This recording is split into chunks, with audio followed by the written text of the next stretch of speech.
Assalamualaikum warahmatullahi wabarakatuh.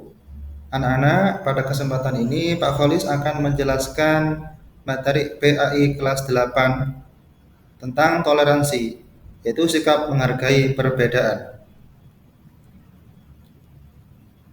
Toleransi dalam bahasa Arab berarti tasamuh. Tasamuh sendiri berasal dari kata dasar dalam bahasa Arab samaha yang berarti mengizinkan atau memperbolehkan.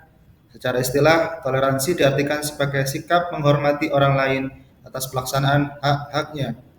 Islam melarang secara tegas untuk melakukan pemaksaan agama terhadap orang lain. Hal ini terdapat dalam Quran Surat Al-Baqarah ayat 256. Berikut ini. A'udzu billahi minasy syaithanir rajim.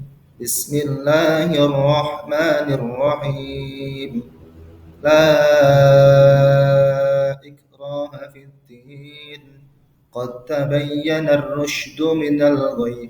فمن يكفر بالطاغوت ويؤمن بالله فقد استمسك بالعروة الوثقى لا انفصام لها والله سميع عليم. Yang artinya tidak ada paksaan dalam menganut agama Islam. Sesungguhnya telah jelas perbedaan antara jalan yang benar dengan jalan yang sesat. Barang siapa ingkar kepada tauhid dan beriman kepada Allah, maka sungguh dia telah berpegang teguh pada tali yang sangat kuat yang tidak akan putus. Allah Maha mendengar, Maha mengetahui. Quran Surat Al-Baqarah ayat 256. Baik anak-anak, di dalam gambar tersebut ada 6 gambar. Ini mencerminkan beberapa agama di Indonesia. Ada agama Islam, ada agama Kristen, ada agama Katolik, ada agama Hindu, ada agama Buddha, dan ada agama Konghucu. Bentuk-bentuk toleransi dalam kehidupan sehari-hari. Berdasarkan prinsip kebebasan beragama ini, Islam mengajarkan bentuk-bentuk toleransi, yaitu menghargai keberadaan agama selain Islam, menghormati keyakinan dan simbol kesucian agama lain, kemudian bekerjasama berkolaborasi dengan pemeluk agama lain. Dikarenakan di Indonesia adalah banyak suku-suku dan agama, sehingga sikap toleransi sangat penting dan sangat perlu diterapkan dalam kehidupan sehari-hari. Pentingnya toleransi dapat menghindari perpecahan dan konflik, kemudian meningkatkan persatuan karena keberagaman, mendorong kehidupan yang tenang dan harmonis di masyarakat, mengajarkan kita untuk menghargai keberagaman dan bekerjasama dengan orang lain.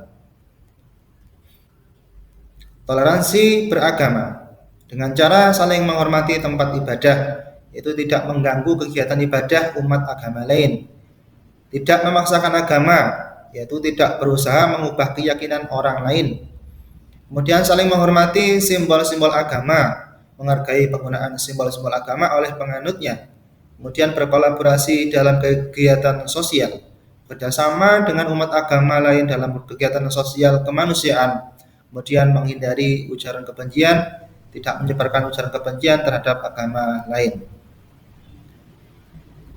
Toleransi sosial yaitu mengenali dan menerima keberagaman ras, suku, dan budaya, yaitu dengan cara saling membantu sesama tanpa memandang latar belakang, dengan cara menghargai perbedaan, menerima dan menghargai perbedaan pendapat, gaya hidup, dan kebiasaan, berkolaborasi bekerjasama dengan orang-orang dari berbagai latar belakang untuk mencapai tujuan bersama, menghindari diskriminasi, tidak membeda-bedakan orang lain berdasarkan suku, agama, atau latar belakang lainnya, kemudian menghormati hak orang lain dengan cara menghormati hak-hak individu seperti hak untuk berpendapat, beragama, dan hidup dengan martabat. Selanjutnya yaitu toleransi dalam berpendapat. Ini banyak di antara anak-anak, di antara kita semua, apalagi di dunia maya, ini dengan mudahnya saling menghujat, berkomentar tanpa memandang, tanpa memikirkan akibatnya. Maka dari itu perlu sangat sekali toleransi dalam berpendapat. Meskipun tidak sependapat, kita tetap harus menghormati pendapat orang lain, yaitu dengan cara mendengarkan dengan seksama, memberikan kesempatan kepada orang lain untuk menyampaikan pendapatnya tanpa interupsi. Kemudian dengan cara menghargai pendapat orang lain, meskipun tidak sepakat tetap menghormati pendapat orang lain. Selanjutnya mencari titik temu, yaitu dengan cara memfokuskan pada persamaan daripada perbedaan. Kemudian terbuka terhadap kritik, yaitu dengan cara menerima kritik dengan lapang dada dan berusaha untuk memperbaiki diri. Selanjutnya menghindari generalisasi, yaitu dengan cara tidak membuat pernyataan yang menyamaratakan suatu kelompok atau individu.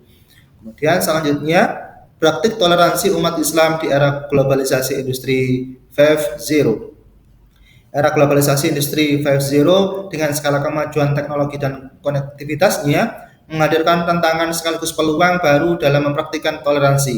Di satu sisi, teknologi memudahkan kita untuk berinteraksi dengan orang-orang dari berbagai latar belakang, namun di sisi lain juga dapat memperkuat polarisasi dan intoleransi jika tidak dikelola dengan baik. Untuk menghadapi tantangan dan pemanfaatan peluang di era ini, umat Islam perlu yaitu meningkatkan literasi digital, yaitu dengan cara menguasai keterampilan untuk menyaring informasi, membedakan fakta dan hoax, serta berpikir kritis. Yang kedua, menggunakan media sosial secara bijak, yaitu dengan cara menggunakan media sosial sebagai alat untuk menyebarkan pesan positif, membangun dialog, dan melawan hate speech. Selanjutnya yaitu dengan cara mempelajari ajaran agama Islam secara mendalam, memahami ajaran Islam tentang toleransi, kasih sayang, kemanusiaan. Selanjutnya dengan cara berpartisipasi dalam kegiatan lintas agama, dengan mengikuti kegiatan keagamaan bersama umat beragama lain untuk memperkuat persaudaraan dan saling pengertian. Selanjutnya menjadi teladan, yaitu dengan cara sikap toleransi dalam kehidupan sehari-hari, baik di lingkungan keluarga, masyarakat maupun dunia maya. Selanjutnya memperkuat moderasi beragama, menolak segala bentuk radikalisme dan ekstremisme yang mengatasnamakan agama. Dalam era globalisasi industri 5.0, praktik toleransi umat Islam menjadi semakin penting. Dengan memanfaatkan teknologi secara bijak dan mengamalkan nilai-nilai Islam yang luhur, kita dapat membangun masyarakat yang harmonis, damai, dan saling menghormati. Selanjutnya, manfaat toleransi, yaitu membuat hidup lebih damai dan rukun, mempererat persahabatan dan kerjasama antar warga, mencegah konflik dan perpecahan di lingkungan sosial, membangun masyarakat yang saling menghargai dan menghormati.